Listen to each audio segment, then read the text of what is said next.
자연 쌍꺼풀 낮추는 수술은 수술 자체도 좀 중요하지만 하고 나서 관리, 본인의 이제 관리도 굉장히 좀 중요한 게. 안녕하세요. 눈성형 중점 진료 성형외과 전문의 박재희 원장입니다.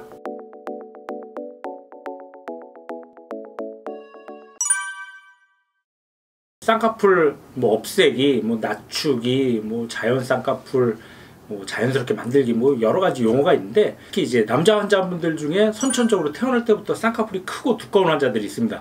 그런 환자들 같은 경우는 이제 눈도 좀 늦게 보이고 좀 수술했냐는 오해도 받고 외국 사람 같다 그렇게 좀 약간 자연스럽지가 않다 보니까 본인들도 항상 스트레스를 받아요.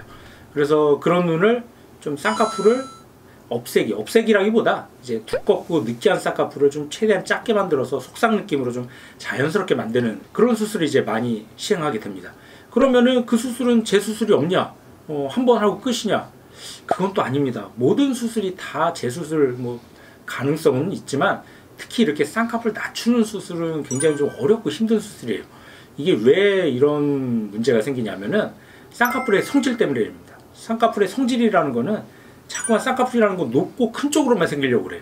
낮은 쪽으로 잘 안 생겨요. 그래서 쌍꺼풀을 높이는 수술은 굉장히 어떻게 보면 쉽고 간단한 경우도 많지만, 높은 쌍꺼풀을 낮추는 거, 그런 경우는 굉장히 힘들고 어렵고 때에 따라서는 불가능한 경우도 있는 게 그 쌍꺼풀의 성질 때문에 그래요. 그래서 이제 자연 쌍꺼풀을 낮추는 수술을 하고 나면은 이제 문제가 새로 만든 쌍꺼풀 위에 기존에 있던 자연 쌍꺼풀이 이제 시한폭탄이나 그런 지뢰처럼 항상 잠복해 있어요.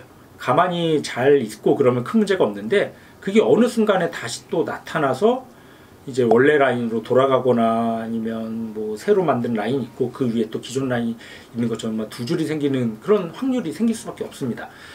그래서 이런 자연 쌍꺼풀 낮추는 수술은 수술 자체도 좀 중요하지만 하고 나서 관리, 본인의 이제 관리도 굉장히 좀 중요한 게, 자꾸만 수술하고 나서 눈을 만지거나 비빈다든지 손을 자꾸만 댄다든지 그러면은 새로 만든 게 약해지면서 기존에 있던 라인이 다시 또 나타날 수밖에 없어요. 그런 경우는 또 재수술 해야겠죠.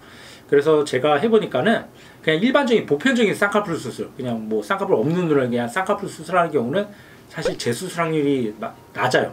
저 같은 경우는 수술 환자들마다 좀 다르긴 하겠지만 2~3%도 안 되는 것 같은데, 그 쌍꺼풀 낮추기 수술은 그거보다 좀 더 높아요. 2~3배 정도 높은 느낌이라서 5%, 7% 정도 되는 것 같은데, 그것도 이제 사람마다 달라서 원래 있던 기존 라인이 높고 진하고 또 여러 개 겹쌍꺼풀이고 그럴수록 조금 더 이제 풀릴 가능성이 높기 때문에 그런 눈은 좀 더 어렵죠. 그래서 한번 좀 제가 사진을 보면서 좀 설명을 좀 드리겠습니다.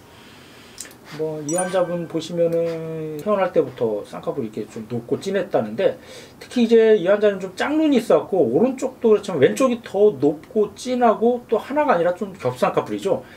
이런 경우는 이제 유전적인 것도 있지만 또 생활 습관하고 관련이 있을 수도 있습니다.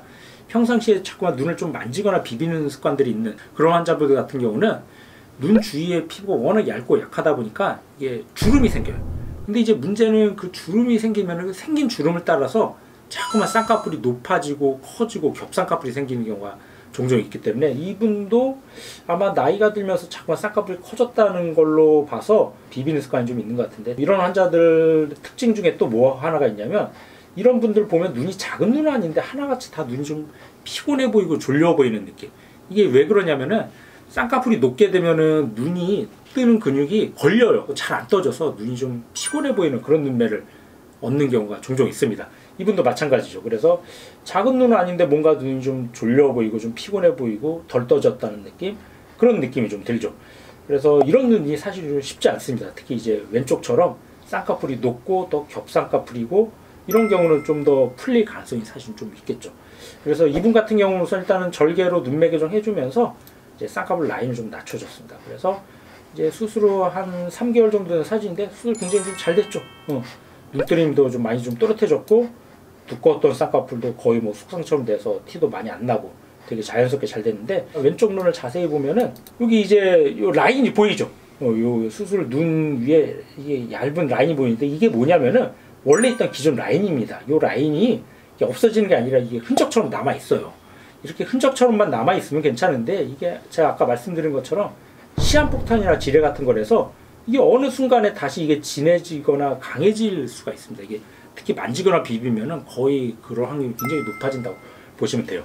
그래서 이분 같은 경우도 평상시 약간 좀 비염 같은 게 있어도 눈을 좀 손대는 습관이 있었던 분인데 9개월, 10개월 정도 되니까는 왼쪽이 약간 좀 이렇게 겹쌍꺼풀이 생기면서 라인이 좀 원래 라인이 좀 보이려고 하죠. 물론 수술 전보다는 한결 나아졌긴 했지만 수술 처음보다는 좀 라인이 좀 높아졌습니다.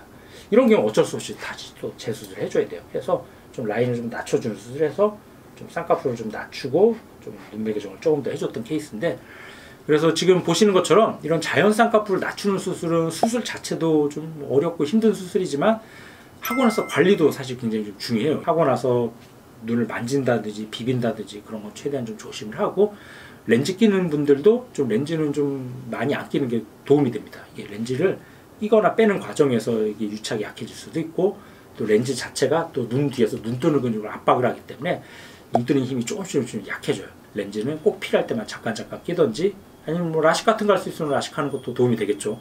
그래서 이런 자연 쌍꺼풀 낮추는 수술은 수술 자체도 힘들고 어려운 수술이지만 하고 나서 관리도 좀 잘 해줘야지 좋은 결과를 오랫동안 잘 유지할 수가 있게 되겠습니다.